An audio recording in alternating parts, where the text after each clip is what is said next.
BJP জিন্দাবাদ BJP জিন্দাবাদ কেষ্টমণ্ডলকে অবিলম্বে গ্রেফতার করতে হবে কেষ্টমণ্ডলকে অবিলম্বে গ্রেফতার করতে হবে কেষ্টমণ্ডলকে অবিলম্বে গ্রেফতার করতে হবে নারীদের উপর অশ্লীল গালিগালাজের বিরুদ্ধে বিজেপি লড়বে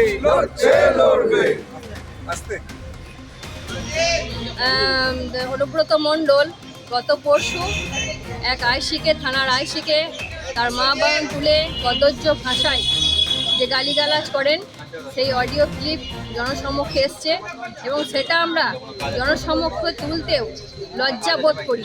তারই পরিপ্রেক্ষিতে আমরা মনে করি যে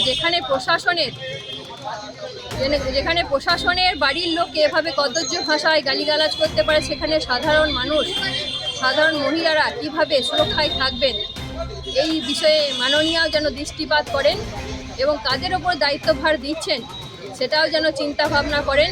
এবং জনগণকেও বলবো যে আগামী দিনে আপনারাও চিন্তা ভাবনা করে ভোট দেবেন। তাদেরকে আপনার দায়িত্বভার তুলে দিচ্ছেন যারা মহিলাদের সম্মান দিতে জানে না, এটা আমাদের মহিলা সমাজের পক্ষে লজ্জাজনক। তাই আমরা অবিলম্বে ওনার গ্রেফতারি দাবি জানাই। আজ আমরা ভারতীয় জনতা পার্টির পক্ষ থেকে সাঁইথিয়া থানায় ওনার বিরুদ্ধে একটা এফআইআর করেছি। আমরা অবিলম্বে ওনার গ্রেফতারি দাবি জানাচ্ছি।